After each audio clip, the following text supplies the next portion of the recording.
Olá, eu sou o Arthur do Pronto para Investir. Meu nome é Tainá e hoje eu vou conversar com o Arthur sobre como tudo começou. Primeiro eu queria que você me contasse sobre a sua história. Eu sou filho do meio, numa família de 3 irmãos, então eu tenho um irmão mais velho e um irmão mais novo. A gente teve uma criação comum de classe média, a gente teve acesso a muitas coisas que eu sei que muita gente não tem, mas lá em casa nunca teve dinheiro sobrando, então qualquer família que vai cuidar de 3 filhos aí vai passar não por perrengue, mas tipo, não vai ter dinheiro sobrando. E lá em casa também foi assim. E meu pai e minha mãe, eles trabalhavam fora. E desde pequeno, eu sempre gostei muito de dinheiro. Sempre gostei de poupar dinheiro, eu pedia presentes, sempre pedia dinheiro. Mas ao certo eu não sabia para que eu poupava esse dinheiro. Então, os investimentos, eles surgiram na minha vida apenas com 17 anos. Quando eu comecei de fato a trabalhar, eu já até tinha um pouco de dinheiro guardado na época, mas meu dinheiro ficava na poupança. E foi aí que, de fato, eu comecei a me interessar por este tema, porque eu estava conseguindo poupar mais dinheiro, mas não sabia ao certo onde eu devia colocar, e comecei a perceber que a poupança não estava me rendendo dinheiro nenhum. Então vi que eu estava literalmente perdendo dinheiro e fui procurar outras formas aí de investir, de melhorar de vida financeira. Qual foi o primeiro passo assim, que você deu? No primeiro passo. Acho que o primeiro passo é você entender que está errado. Eu gosto muito de falar isso com os alunos lá do curso Pronto para Investir. O primeiro passo para você mudar alguma coisa é você mapear aquele erro. Então, depois que você mapeia o erro, aí sim você terá condições de fazer alguma coisa. Então, acho que o primeiro passo foi eu ter visto, eu ter percebido que o caminho que eu estava seguindo era um caminho que todo mundo seguia, mas que era um caminho errado.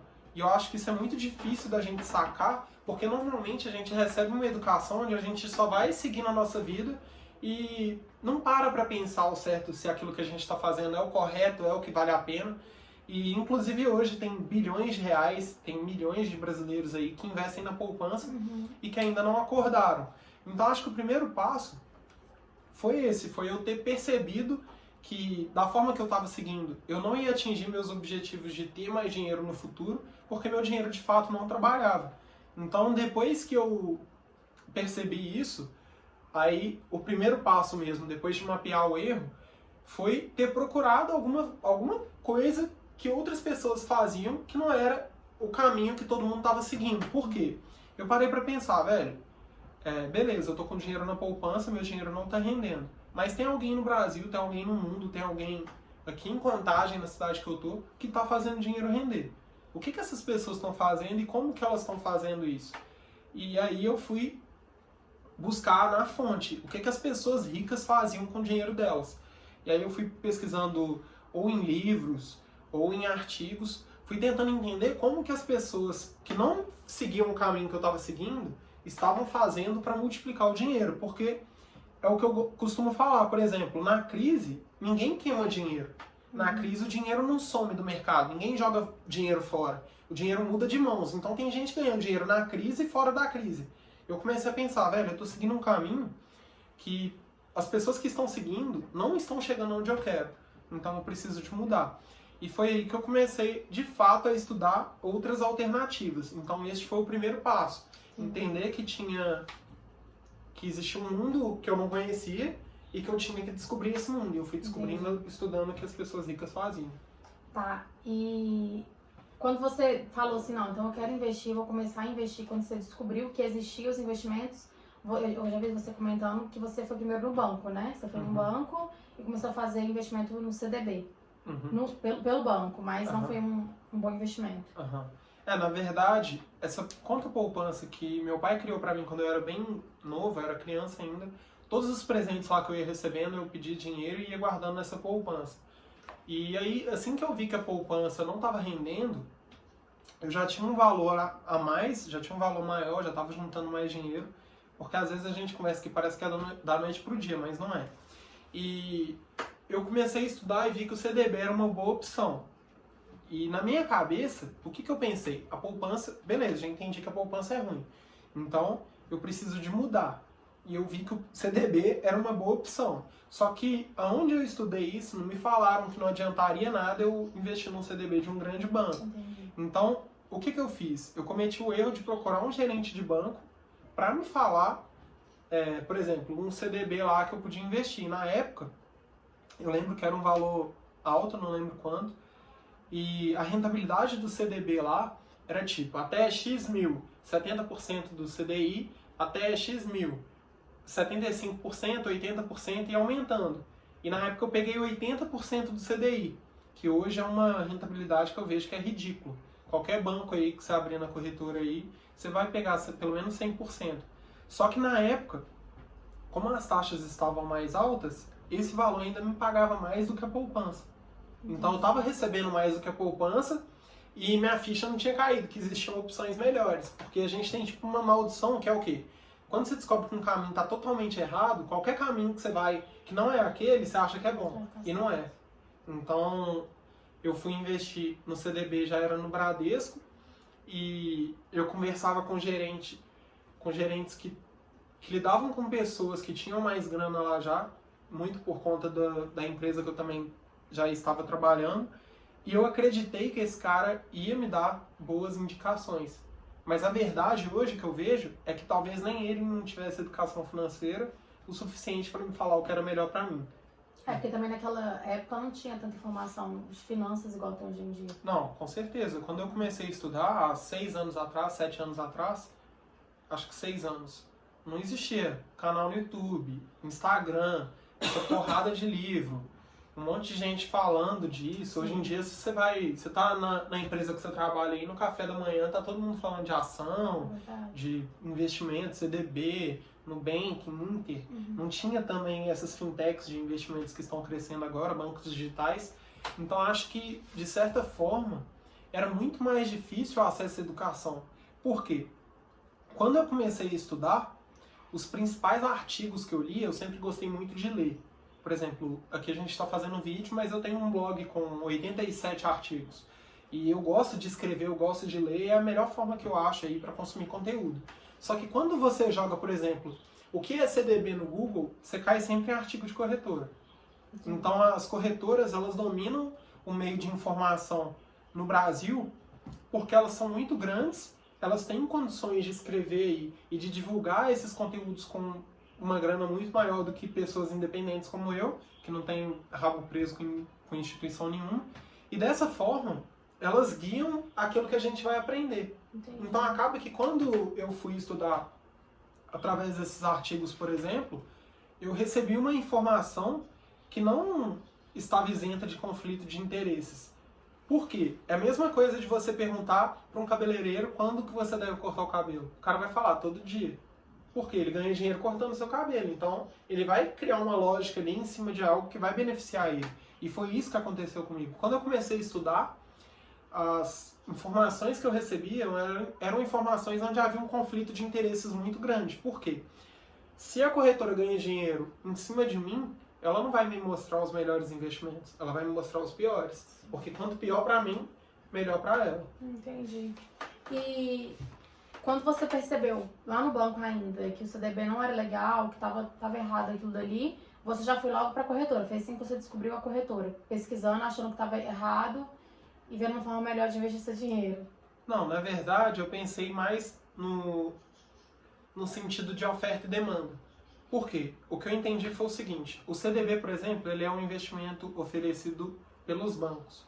Então, na minha cabeça, se o Bradesco me oferecia um CDB que não era tão bom, caso eu conseguisse um banco menor, por exemplo, eu ia ter uma condição melhor nessa negociação. Ah, tá, entendi. Então, nesse ponto, foi aí que eu descobri a corretora, que na verdade fazia essa intermediação aí, entre os investimentos que estavam disponíveis e os investidores que queriam investir. Então, para eu não ter que ficar criando uma conta em cada banco que eu quisesse investir, eu podia ter uma conta em uma corretora que ia fazer essa intermediação para mim.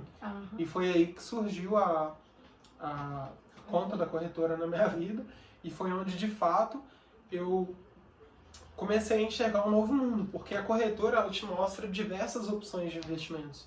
Enquanto o banco, normalmente, ele não te abre aquele portfólio e te fala, escolhe aí. É sempre por indicação, então o cara senta com você, fala, tem tal coisa, tem tal coisa. Só que é sempre algo muito limitado. Agora na corretora não, você entra lá e você tem autonomia para escolher os seus investimentos e tem muito mais opções, tanto opções ruins quanto boas. Mas você mesmo toma essas... Você toma decisão, né? Não precisa de uma pessoa te indicar. E aí, quando você criou a sua conta na corretora, qual foi o primeiro investimento que você fez? Foi no CDB também, você lembra? Não Ou foi em ação? Como é que começou isso? Não lembro. Mas não foi ação, não. Eu acho que foi CDB mesmo, mas lá, como eu falei, tinha muito mais opções e opções muito mais rentáveis. Então, só de eu sair do Bradesco e ir para a corretora, eu saí de um CDB, por exemplo, que pagava 80% de CDI para um que pagava 100%. Já é uma diferença muito grande, só que eu acho que foi CDB mesmo. Que você montou seu fundo de emergência? Fundos. Eu comprei fundos. Foi isso, foi fundos. Comprei fundos de investimentos, não foi CDB. Agora que eu lembrei. Quando eu fui estudar mais sobre corretora, eu vi que elas fazem uma propaganda muito forte para fundos. E na época eu comprei fundos, eram fundos de renda fixa, mas eu tinha sido, eu tinha caído na onda deles mesmo e estava investindo em fundos, só que eu nem entendia direito o funcionamento e nem entendia como que os fundos ganhavam dinheiro. Porque hoje, por exemplo, é um tipo de investimento que eu não faço. Eu não invisto em fundos. Por quê? Eu não acredito que tenha alguém melhor do que eu para tomar decisão sobre o meu dinheiro. E não acredito que existe uma pessoa capaz de tomar decisão para milhares de pessoas ou milhões de pessoas. Mas na época, o que a corretora faz? É a mesma coisa que eu falei. É uma informação com conflito de interesses. Como fundos dão muita margem para eles, eles falam, fundos de investimentos é mais seguro, porque você tem uma gestão profissional. Eles não estão mentindo que tem uma gestão profissional. Então eles só ordenam ali as informações de forma que você veja aquele investimento como algo que é extremamente positivo. Entendi. E na verdade não é. Então os primeiros investimentos que eu fiz foram em fundos, eram fundos de renda fixa. Eu lembro que a taxa de administração era muito baixa, pelo menos isso, mas com o tempo eu passei a observar que os meus resultados também, não estava fazendo sentido eu investir num fundo para ter o mesmo resultado que eu investia diretamente. Entendeu? Não. Se a taxa Selic me pagava 10%, se eu investisse nos fundos para ganhar 10%, eu não entendia por que eu não investia diretamente na taxa Selic. Entendi. Então comecei a questionar a necessidade de investir através dos fundos para ter os resultados que eu podia ter diretamente. Entendi. E paralelo a isso, pelo menos na Rico era assim, eu acredito que em outras corretoras também, atualmente também na Easy Invest que eu tenho conta, eu sei que é, eles listam os fundos e mostram as rentabilidades. Então, o que eu comecei a ver? Eu comecei a observar que vários fundos estavam dando prejuízo para a galera. E eu comecei a pensar... Mas os que você comprou também não? Não, os que eu comprei não. Mas eu comecei a ver que, tinha fundos de renda fixa que eram piores do que eu tinha investido e tinha vários outros fundos que davam altos prejuízos. Entendi. E eu comecei a pensar, velho, como que a pessoa... porque para pensar no modelo de um fundo. Um gestor capta dinheiro de 1 milhão de pessoas e vai escolher os investimentos para todo mundo. Ele ganha em cima de uma taxa de administração. Ou seja, se o fundo tiver prejuízo, ele não ganha nada.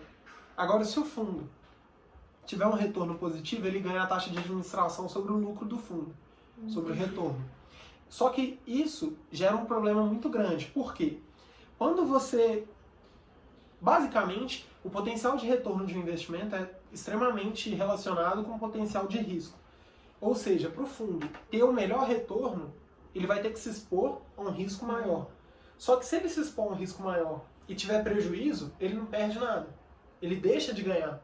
Entendi. Agora, se ele corre um risco muito alto e tem um retorno alto, ele ganha muito, porque a taxa de administração vai em cima do resultado dele. Então, dessa forma, eu comecei a ver que o fundo ele podia tomar um risco muito mais alto para ter um retorno baixo, sendo que ele ganhava taxa de administração em cima desse retorno. Porque, por exemplo, vale a pena você brincar de roleta russa por causa de R$1 milhão? Não vale.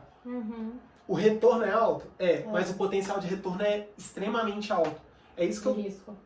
O potencial de risco é muito alto. É extremamente alto. Então eu comecei a ver que o fundo de investimento, ele podia fazer a mesma coisa. Ele podia expor a carteira lá dele a um fundo extremamente alto para ter um retorno que podia até ser legal, mas é um risco muito absurdo.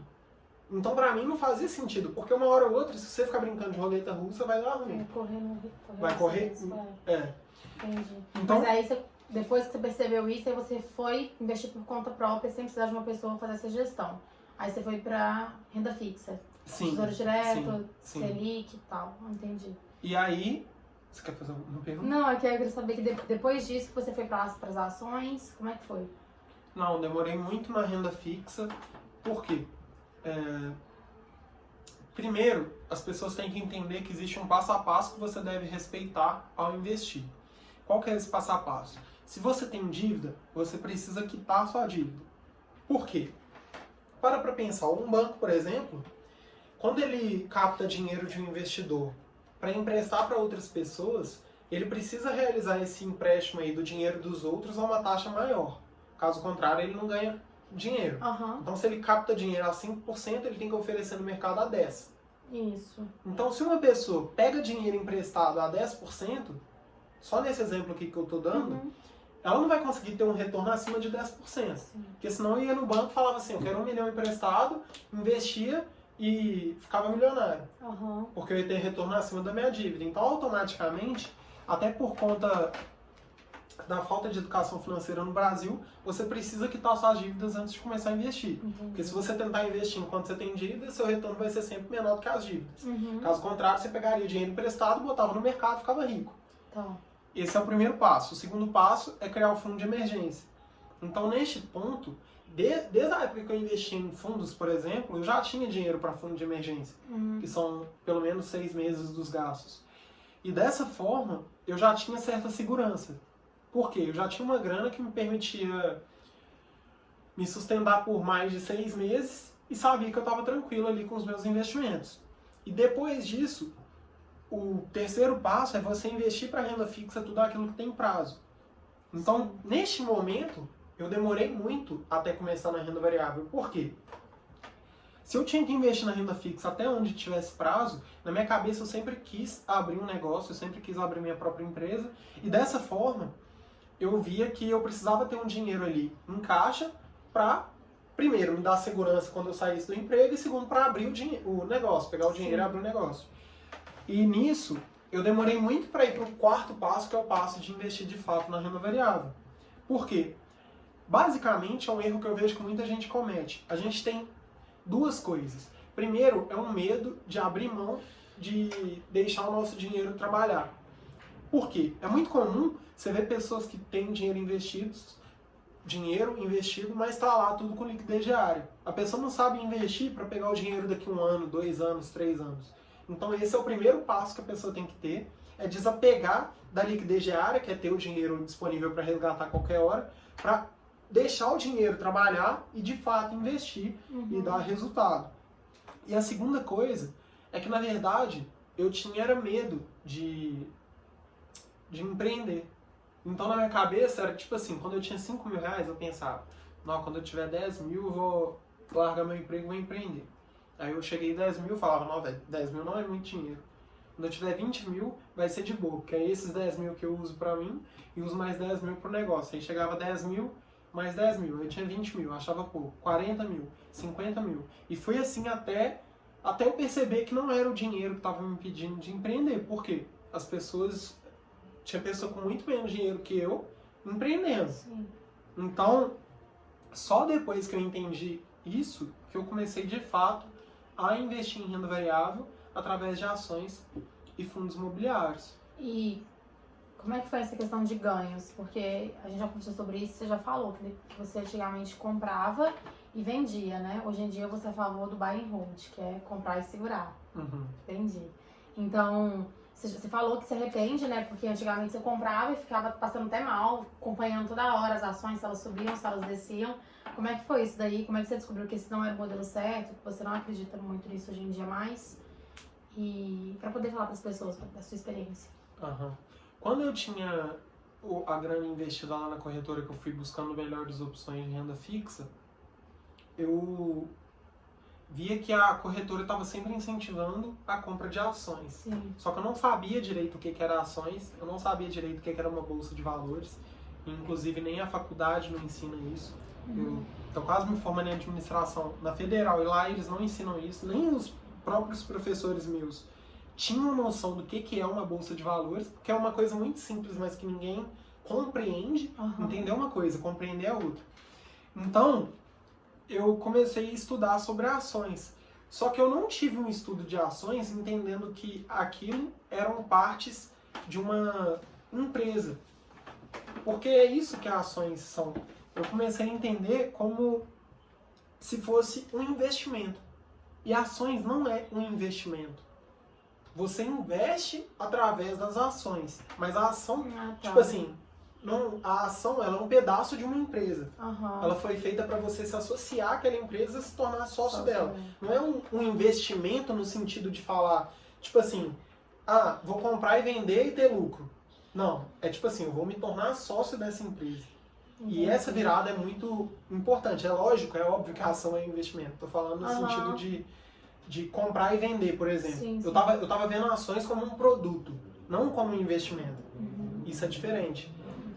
E a partir do momento que eu não entendi isso, eu achava que o certo de ganhar com as ações era através da compra e venda em pouco tempo. E eu fui ler um livro, inclusive, era um livro sobre day trade, e o cara ficava falando lá no livro sobre analisar os gráficos. Aí tem o topo, o fundo, não sei o que lá, a bandeira, tem outras paradas. E eu comecei a me envolver com isso. Por quê? Certamente, eu acho que as pessoas que fazem isso, que começam fazendo isso, são pessoas que estão movidas por ganância. Eu acho que foi o que me pegou. Por quê? Se você investia em um CDB, você tinha 10% de retorno no ano. Dando um exemplo. Aí você vai e começa a estudar numa parada que o cara ganha 1% ao dia. Então, tipo assim, te pega. E a gente... E eu, por exemplo, eu sempre fui muito competitivo, sempre gostei de ser uma pessoa diferenciada. Eu pensei, velho, a galera não tá ganhando porque elas não sabem fazer direito. Eu vou descobrir como é que faz. Ouro, né? Isso. Vou descobrir como é que faz. Entendi. E a partir desse momento, aí eu lembro, esses dias eu até conferi, a primeira ação que eu comprei foi da Uzi Minas. Eu comprei uns R$800. Só que, tipo assim, a partir da hora que eu comprei essas ações, R$800, eu vi que eu fiquei muito tenso. Porque a minha abordagem era muito especulativa. E não tinha como eu ter controle sobre o resultado. Porque ela podia variar tanto para cima quanto para baixo. Quando você abre a bolsa de valores em um dia, não tem como você ter nem ideia. Às vezes a empresa solta um resultado magnífico e no mesmo dia ela cai 10%. Dando um exemplo. Não existe racionalidade no mercado no curto prazo. E aí, eu comprei essas ações e aconteceu o que você está falando, de ficar ansioso, de passar até mal, ficar o dia inteiro no celular conferindo se ia subir. Você perdeu dinheiro ou não? Não. Aí eu lembro que caiu e eu fiquei, tipo, desesperado. Pra vender. E assim que subiu, que ficou, tipo, no 0 a 0, eu vendi rapidamente. Entendi. E fiquei pensando em qual seria a minha próxima vez fazendo. Só que aí eu cometi um erro, que foi o quê? Eu comecei a ver que, por exemplo, se eu tinha comprado R$800 e tinha vendido por 850, dando um exemplo, tinha sido uma rentabilidade boa num dia. Então eu pensei, eu vou colocar mais dinheiro, que aí eu vou ganhar mais dinheiro. E aí eu comecei a brincar com valor maior. Entendi. Então a minha sorte foi que eu descobri que esse modelo não funcionava e não fiquei tentando brigar com o mercado, porque muita gente fica tentando. Tipo assim, às vezes o cara perde R$1.000, em vez dele parar, falar assim, velho, isso aqui não dá, não é porque eu perdi, mas não funciona. Tudo bem, deu errado, vou buscar outra forma. O cara vai falar, não, vou recuperar meus R$1.000, depois eu volto. E aí vira um ciclo vicioso. É a mesma coisa dos caras que ficam postando aí em caça-níquel, em qualquer coisa. E aí eu vi, quando eu comecei a colocar um valor maior, e até no livro desse cara aí falava, tipo, se você não tem R$20.000, não faz. E aí eu já comecei a colocar mais dinheiro. Entendi. E aí já tava colocando, tipo, R$20.000. É um risco maior. Muito maior. E aí, porque, tipo assim, se eu tivesse uma desvalorização de 10%, era 2.000, era muita grana. Na época, então mais ainda. E aí, eu comecei a questionar se aquilo dali era a forma certa. Por quê? Quando você vê, por exemplo, que o Buffett é o maior investidor da história e o cara tem 90 anos, ele provavelmente nem sabe ligar um computador direito. Então eu comecei a questionar, tipo assim, beleza, o Bill Gates é o homem mais rico do mundo. Onde que tá a grana dele? Tá na bolsa de valores. Beleza, como que ele investe? Porque ele não fica no computador o dia inteiro vendo gráfico. O cara tocava a empresa do naipe da Microsoft. Ele não vai confiar numa pessoa para poder ficar comprando e vendendo pra ele. Com certeza não vai. Porque se fosse fácil, o próprio cara já teria dinheiro. E eu comecei a questionar também outra coisa. Quem entre esses mais ricos fazia o que eu fazia? Nenhum fazia.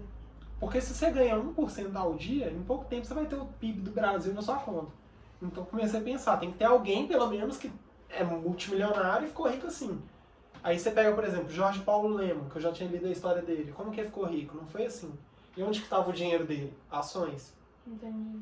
Aí eu comecei a ver que não era a forma certa. Porque se o Buffett, por exemplo, não faz isso, com certeza é porque alguma coisa não faz sentido, porque ele é o maior da história. Porque senão outra pessoa ia estar no mínimo igual ele, fazendo isso, sendo que dá um retorno maior. E aí eu comecei a voltar lá naquela ideia básica que eu te falei, de procurar entender as pessoas que já estavam onde eu estava, as pessoas que já tinham alcançado o que eu queria alcançar, o que elas tinham feito para chegar lá. Então aí eu fui entender que, por exemplo, os homens mais ricos do mundo, eles não deixam o dinheiro deles no CDB. Eles não deixam o dinheiro deles na poupança. Eles deixam o dinheiro deles quase que integralmente em ações. E ações de várias empresas. Então o Buffett, por exemplo, ele tem a Berkshire Hathaway lá, que é a empresa que, não que ele fundou, mas que ele assumiu e transformou numa das maiores holdings, é a maior holding do mundo, uma das maiores empresas do mundo. Só que ele investe na Coca-Cola, investe na Amazon, investe na Apple. E foi aí que eu acordei e comecei a entender que, de fato, a Bolsa de Valores era um meio que eu poderia utilizar para me tornar sócio de outras empresas. E se você se torna sócio de uma padaria, você não vai tentar ter um retorno diário com ela.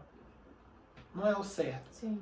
Você não vai tentar nem ter um retorno mensal sequer. Tipo, você vai ter uma visão de longo prazo, onde muitos empreendedores, por exemplo, assumem prejuízos ali no começo para estruturar o negócio e ter mais resultado no futuro. Sim.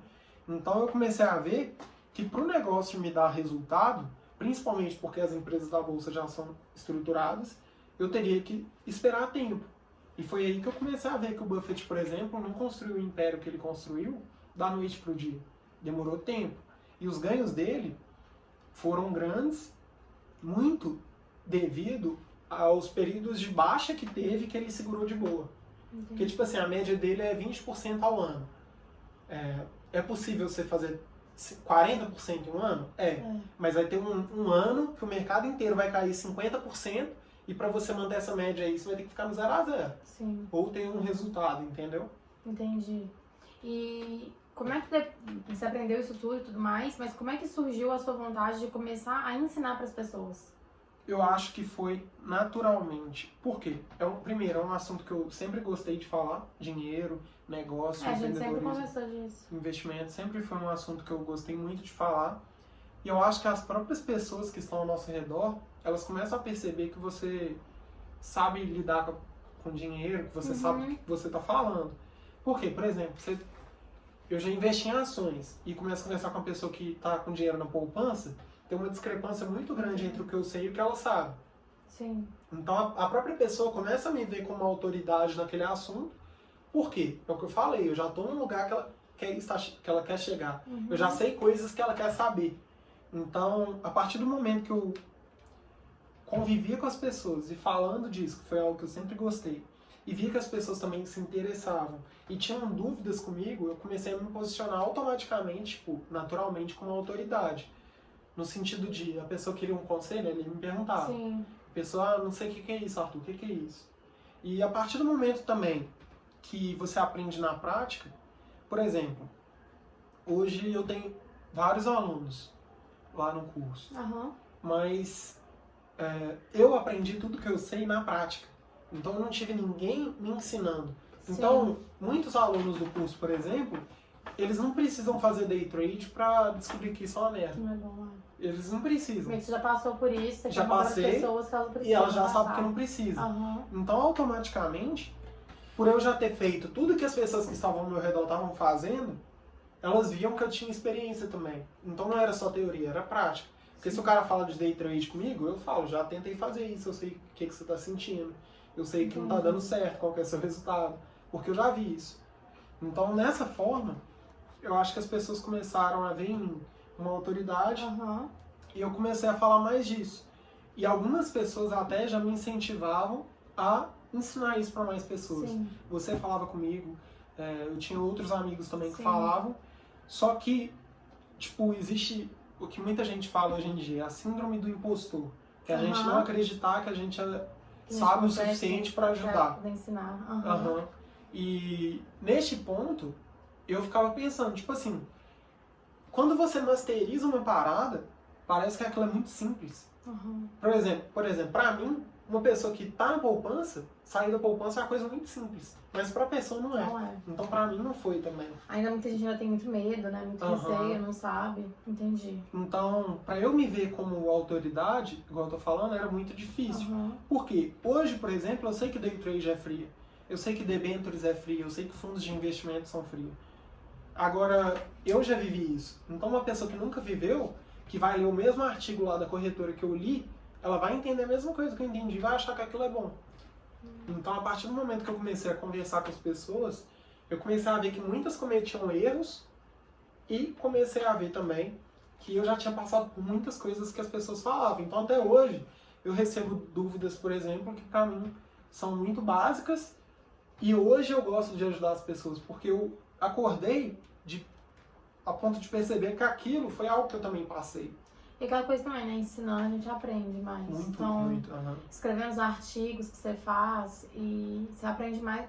Você vai tomar o tanto que você sabe, né? Porque a gente sempre tem essa mania de achar que a gente sabe pouco, mas você começa a desenvolver um assunto, você consegue falar super bem. E aí foi onde eu fui percebendo, tipo, que eu podia ajudar mais pessoas.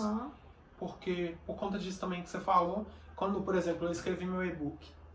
Aí o primeiro e-book gratuito que eu fiz, que inclusive eu coloco sempre lá na descrição de todos os vídeos do YouTube, eram coisas que pra mim eram muito básicas. Mas aí tinha gente que lia e falava, não, velho, esse e-book é top, me ajudou demais. E eu ainda continuava acreditando, tipo assim, velho, não é da hora essa parada, é muito superficial. Só que eu vi que tava ajudando as pessoas. E eu sempre quis ajudar as pessoas no sentido de iniciante mesmo, que é onde eu acho que dá a maior diferença. Entendi. Por quê? Quando você trata de um assunto que é mais avançado, além de conversar com poucas pessoas, eu acho que essas poucas pessoas, elas precisam um pouco de você. Porque elas, para chegarem ali, elas já desenvolveram um track record ali de educação e de prática também, que acaba que elas vão pegando naturalmente. Então, eu gosto também de falar, mas eu sempre prefiro lidar com o iniciante. Por quê? Eu ensinar uma pessoa a poupar dinheiro, muda a vida dela. Agora, eu ensinar a pessoa a investir em ações, tem um monte de gente que investe em ação, que não investe em ação e que é rico. Mas quem é rico, provavelmente poupa dinheiro. Sim. Entendeu? Entendi. Então, tipo assim, eu acho que o maior problema a ser resolvido aí com a educação financeira é o problema básico mesmo de criar dinheiro, de poupar dinheiro e de dar os primeiros passos aí na multiplicação. E foi isso que aconteceu comigo também, né? De tanto você falar, eu comecei a investir, saí do meu emprego, comecei a empreender. E também não foi só comigo, né? Outras pessoas também que você já conversou, tá aluno do seu curso. A pessoa falou, depois que eu ouvi sua dica, eu comecei a me expor mais e consegui uma promoção no emprego, não lembro exatamente. Então, quando você começa a ajudar minimamente uma pessoa, igual você falou, às vezes é uma mudança muito pequena, mas a pessoa faz uma diferença muito grande. Porque às vezes, por exemplo, você fala pra pessoa, começa a guardar R$100 por mês. E aí a pessoa chega depois de 6 meses tem R$600, depois de um ano já tem 1.200. Aquilo dali, pra alguém que nunca tinha juntado nada, pode ser muito. Então pode mudar a vida da pessoa, ela pode ficar mais segura pra poder fazer as outras coisas que ela quer. E foi pensando nisso também que você fez o seu curso, tipo, pra poder ajudar mais ainda, além do seu conteúdo gratuito, como é que surgiu a vontade de fazer o seu curso? Do curso? Primeiro eu vou falar do Pronto para Investir. Aí, seguindo a linha de raciocínio, que eu nem acabei... Desculpa. Não é porque você me interrompeu, não. É porque eu só falei que eu comecei a tipo, me tornar autoridade, mas não falei nada do Pronto para Investir, beleza. E aí você, inclusive, foi uma das pessoas que mais me incentivaram a criar o Pronto para Investir. E a partir do momento que você me incentivou, que aí eu criei o Instagram e tal, Aí eu pensei em atingir mais gente. Mas no começo, a princípio, eu não tinha pensado em oferecer curso, por exemplo, em consultoria, mentoria. Eu não sabia o que eu ia fazer e no começo eu pensei em ajudar mais pessoas. Porque eu pensei, tipo assim, eu não sei o que eu vou vender, nem tava pensando nisso. Mas eu pensei, vou começar a ajudar mais pessoas, que essas pessoas vão me recomendando e isso vai me ajudar a crescer e atingir mais gente. Só que logo no começo, algumas pessoas já perguntaram se eu dava mentoria, por exemplo. Então foi aí que, de fato, eu dei a primeira mentoria. Foram 3 mentorias lá no primeiro mês. Aham. Pro Lucas, pra Priscila e pra Eu sei quem é essa. Tamires. Aham. Isso. E que aí que eu fui ajudar essas pessoas aí com algum conteúdo que fosse pago. E nesse conteúdo pago que eu dei para essas pessoas, eu percebi uma coisa. Existe um poder de comprometimento quando você investe em alguma coisa. E onde que é muito claro você ver isso? É simples, vai num condomínio que tem academia disponível e vê se as pessoas estão indo para academia. Não vão. Por quê? Não existe comprometimento. Então, se você mora perto de uma avenida que tem um monte de gente correndo, normalmente a maioria das pessoas que moram ali perto não correm. E tem gente que sai daqui de onde a gente mora e vai para Pampulha correr. É. Então, o poder do comprometimento, ele é muito importante para a pessoa ter resultado. Porque se você dá academia de graça para a pessoa não vai fazer. E se ela for fazer, ela vai fazer de qualquer jeito. Sim. Agora, você cobrando academia, normalmente a pessoa vai e faz. E normalmente, se você cobrar mais caro, é mais fácil a pessoa fazer do que você dando desconto. Às vezes a pessoa fecha um plano anual, saiu tão barato que ela nem vai. Aham. Então eu comecei a ver que o conteúdo pago, além de premiar aquelas pessoas que queriam algo a mais, porque no gratuito a pessoa acaba que pega muito conteúdo, mas pega muito conteúdo bagunçado. Uhum. Por exemplo, nessa conversa aqui eu não tô pensando em... Uma linha de raciocínio, né? Eu não tô Início, pensando... meio e fim. Não, nem isso. Eu não tô pensando em dar um conteúdo X pra pessoa e guardar um conteúdo Y pro curso. Ah, não, tá. eu dou tudo que eu sei, Aham. só que a pessoa tem que se virar pra ver todos os vídeos pra Isso. entender. Então, Entendi. o curso surgiu de 2 necessidades. A primeira é separar as pessoas que querem brincar de ver sobre investimentos Aham. das pessoas que querem de fato mudar de vida financeira Entendi. e gerar um compromisso nelas. Sim. Não, essa é a segunda. Primeiro é separar as pessoas que querem brincar com a vida financeira das que querem aprender de verdade, porque a pessoa só paga se ela estiver comprometida. Tá. E segundo é organizar o conteúdo para as pessoas. Uhum. Eu acho que é muito importante essa linha. Porque muita gente se perde, assim. Eu já vi, você mesmo já comentou comigo, que tem gente que, por exemplo, pula o passo a passo. A pessoa começa investindo em ação, sendo que ela não tem nem fundo de emergência. Então, às vezes a pessoa fica até perdida mesmo, porque é um assunto, eu particularmente acho um pouco complexo. E são muitos investimentos, muitas coisas, então é mais difícil mesmo. Então, o curso, ele dá esse passo a passo pra pessoa. Acho isso legal. Voltando aqui, são 2 passos. Ai, meu Deus. É porque eu confundi tudo isso. O primeiro passo é separar as pessoas que estão comprometidas das que não estão. E exigir um pagamento delas vai fazer com que elas se comprometam. Tá. E o segundo é o passo a passo. Porque agora ficou claro. Não, você É já porque antes falava eu isso tava já. misturando tudo. Não, você já falava E isso. segundo é o passo a passo. Ah. E da onde que surge a necessidade do passo a passo? Quando as pessoas começam a consumir conteúdo gratuito, elas acabam criando dificuldades que surgem e é normal surgir. Então, por exemplo, quando eu estudava no conteúdo gratuito, eu tinha dúvidas, eu tinha dificuldades. Mas na minha época, eu perdia dinheiro para descobrir, eu cometia erro, eu ficava ansioso, igual você falou. Sim. Era tudo na prática, então era brincando de erro e acerto com a minha vida. Agora, a partir do momento que você tem uma pessoa para te ajudar, e uma pessoa que já sabe aquilo que você quer saber, isso fica muito mais fácil. Por quê? Você não precisa de cometer os mesmos erros que a pessoa cometeu para aprender o que ela sabe.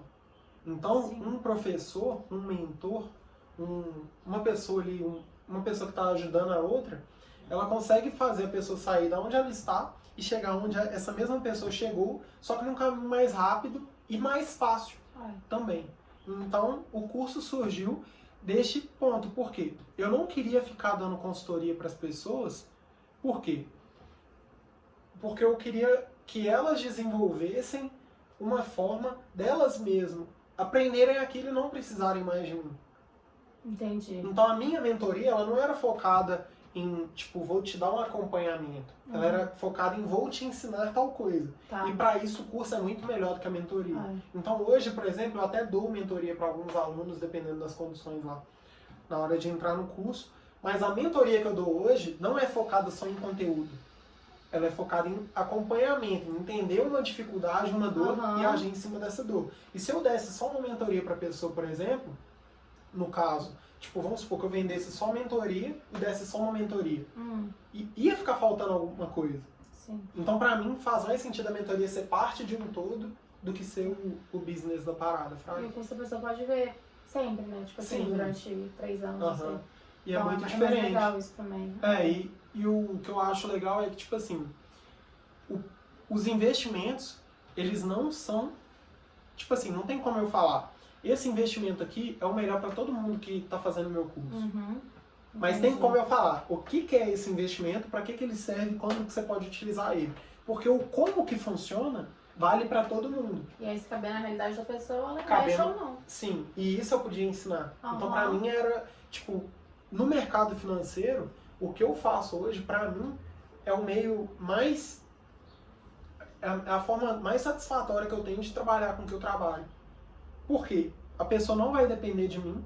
Então, por exemplo, a corretora, ela ganha dinheiro em cima da pessoa. Então, de certa forma, alguns produtos têm muito conflitos de interesse. Sim. Eu não queria trabalhar com conflito de interesse. Outra coisa também que eu vejo no mercado, tipo uma empresa que vende recomendação, ela tem que incentivar a pessoa, de certa forma, a girar a carteira dela, comprar e vender vários ativos. Porque senão a pessoa não vai ficar precisando de analisar os ativos. Tipo, é lógico que quem investe vai em hold e só vai segurar para sempre, vai precisar, mas vai ser muito menos. Então, o meio que eu encontrei foi de educar a pessoa. Por quê? Eu ensinando para ela o que eu sei, ela vai se virar sozinha igual eu me viro. Entendi. E o curso surgiu dessa necessidade de mostrar para as pessoas que finanças e investimentos pode ser simples, o passo a passo não é difícil e dá para qualquer um aprender, independente da escolaridade, independente do motivo por trás disso. Às vezes, por exemplo, eu tenho aluno que tem filho, eu tenho aluno que é estagiário. Então, o mesmo conteúdo vale para qualquer pessoa. Porque o passo a passo ele não muda. O que vai mudar é a forma com que cada um vai montar a carteira e o objetivo que a pessoa tem. Mas isso eu também falo lá. Então, acho que vale muito a pena este modelo que eu trabalho, porque eu ajudo a pessoa a pensar por ela mesma. Mas acho que é isso, então. Então é isso. O primeiro episódio foi esse. Vocês deixem aí aqui embaixo a sugestão. Se você está ouvindo, alguma dúvida também. Se você está ouvindo esse conteúdo, siga lá no Instagram, instagram.com/pronto-para-investir, e no YouTube, youtube.com/pronto-para-investir. Deixa sugestões aqui e comentários. E é isso aí. Obrigado.